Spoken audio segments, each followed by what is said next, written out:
चंपावत साल 1907 की एक दहशत।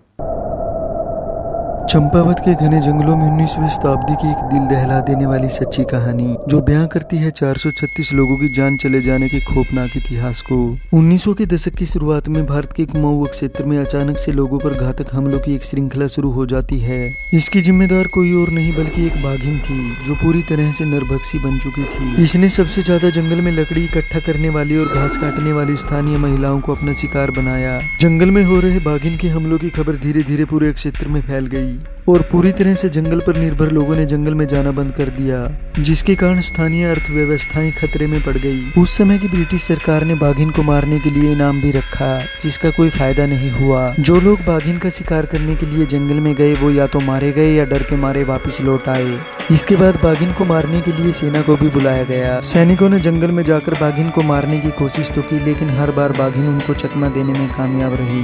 पर ग्रामीणों की मदद से सेना बाघिन को भारत और नेपाल सीमा पर बहने वाली शारदा नदी की ओर खदेड़ने में कामयाब रही। परिणाम स्वरूप बाघिन भारतीय क्षेत्र में आ गई, जहां उसे शिकार करने के लिए एक नया और सुरक्षित स्थान मिल गया। इस कहानी में अब एक जिम कॉर्बेट नाम के शिकारी का आगमन होता है, जो बाद में इसका नायक बन जाता है। ब्रिटिश सरकार इस आदमखोर बाघिन को मारने का काम अब जिम कॉर्बेट के जिम्मे सौंपती है। जिम कॉर्बेट ने सबसे पहले आदमखोर बाघिन से निपटने के लिए उन पूरी घटनाओं और जगहों का विश्लेषण किया जहां पर इस बाघिन ने हमले किए थे, और जंगल में एक ऐसी जगह को चुना जहां पर ये बाघिन हमला कर सकती थी।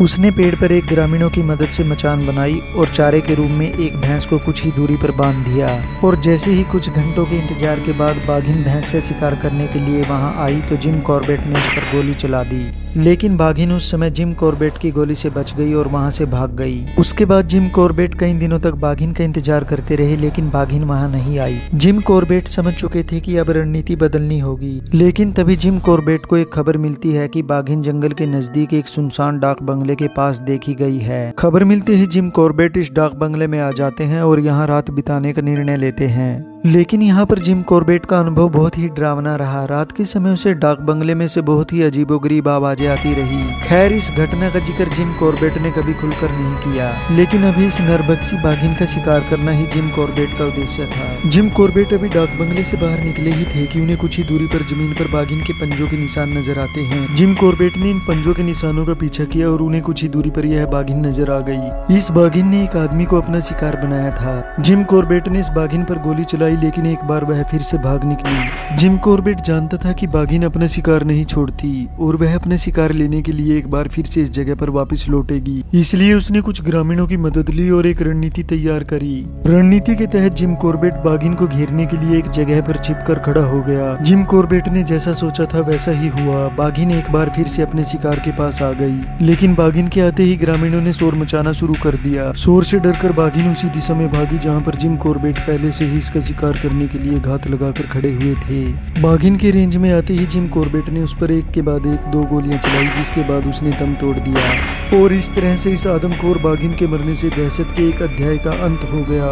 लेकिन बाद में जब बाघिन का पोस्टमार्टम किया गया तो पता चला कि इसके एक साइड के दांत किसी शिकारी के हमले में टूट गए थे, जिस कारण यह बाघिन अपने प्राकृतिक शिकार का प्रभावी रूप से शिकार करने में असमर्थ हो गई। लेकिन जीने के लिए शिकार की जरूरत थी और इसके लिए इसने जंगल के आसपास के गांवों और बस्तियों को चुना।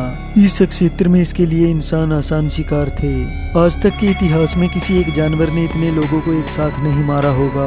सबसे अधिक लोगों को मारने के लिए इस बाघिन का नाम Guinness book of world record में भी दर्ज किया गया है। जिम कॉर्बेट का वन्य जीवों के प्रति गहरा सम्मान था। वह केवल उन्हीं जानवरों को अपने शिकार बनाते थे जो आदमखोर बन जाते थे। बाघिन की यह हालत देखकर जिम कॉर्बेट को भावनात्मक रूप से गहरा धक्का लगा। इस घटना के बाद जिम कॉर्बेट का जानवरों के शिकार के प्रति दृष्टिकोण बदल गया और उसने ऐसे जानवरों का अध्ययन करना शुरू कर दिया जो आदमखोर बन गए थे। जिम कॉर्बेट को एहसास हो चुका था कि वन्य जीवों और उनके आवासों पर मानवीय हस्तक्षेप ही ऐसे विनाशकारी परिणामों का कारण होता है, जिसके चलते वह एक शिकारी से समर्पित संरक्षणवादी बन गए।